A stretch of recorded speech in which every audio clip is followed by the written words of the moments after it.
Nationwide referee shortage is impacting prep football. According to the National Federation of High School Associations, a study from 2022, more than 33,000 officials have put away their whistles for good since the start of 2018. And in the Northland, there's also a lack of refs, and that is impacting high school football teams. Joining us live from our sister station in Duluth is sports reporter Spencer Pierce. Spencer, hi, good morning. Yeah, good morning to you guys. It's even been called an epidemic up here. The referee shortage is not only hitting Minnesota, Wisconsin, but all of the nation. And there are a few ways that it can get fixed, from parents to referees themselves to even the fans in the stands.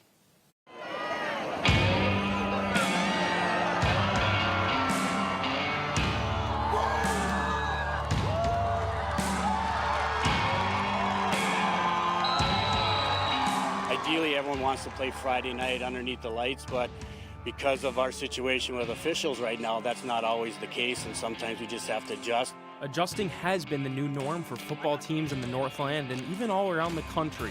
According to a National Federation of State High School Associations study done in 2022, more than 33,000 officials have put away their whistles for good since the start of 2018. The natural follow-up question is why? The way officials are treated overall has really soured some people on coming out, especially young sports. You get a young official, and then at a Little League game or a youth football, those parents, I don't think, truly understand what it's like just to have their kids involved. And then you get over-aggressive coaches, too. So I think when you get people in the game too early, they get attacked in a negative way and they have a negative experience, and then they're less likely to come back into it. The mind may take you to varsity football, the most popular of any high school sporting level, but it's the JV and even freshman games where the scrutiny becomes the worst. Schools are recognizing that they need to create an environment where, especially at the 9th grade JV level, they just can't leave those games unsupervised, where those parents or those maybe unexperienced coaches are just attacking the officials, because all it takes is one bad experience for an official not to ever do a game. And Ray Cozy, a former athletic director at Superior High School, knows this shortage all too well. Cozy not only referees himself, but is also in charge of scheduling all other referees in the area. We have some nights that everybody's working. There's some nights that we use a nice system that you can block your schedule. I have to send out kind of text or emails begging people to unblock, and then that gets into their family life, into their work life. So it is stressful for me as a scheduler to make sure we get all these people in the right spot so these kids can still play their games. The willingness of referees to move around their schedules goes hand in hand with schools' athletic departments, though. It always seems that somehow we're able to get the games covered, working with schools, moving game times, moving dates, asking people to open up, but it just doesn't happen without a lot of work. People come in, they see officials show up, and they think, well, great, we got officials, but I don't think they truly understand all the work that gets those teams and those officials to that site just so the kids can play the game. Luckily for Cozy and his crews, schools are willing to change things around. We really like to help them out whenever we can because we get so much support having them show up and take care of our games. But that doesn't mean there's not a level of uncomfortability. I think football and football coaches are creatures of habit. And so you're used to structuring your whole week around Friday night. And so if anything alters that plan, a game gets pushed back time-wise, like that first game against Moore gets pushed back an hour, a game gets moved up by an hour. It's for most football coaches who are a creature of habit, that's a big deal. Moving a game up is not all bad news, though. High school football players are given the chance to enjoy a Friday night during the season. You get a day off. You get Friday off. We decided not to practice after our game, so they get a 3-day weekend. They get to actually, our guys wanted to go watch football. They wanted to go enjoy a Friday night and go watch East play Cloquet. They want to travel down to North Branch and watch that North Branch Hermantown game. And so they got a chance to self-scout, and go to a game. And I think that's the unique thing, is they get to enjoy a Friday night.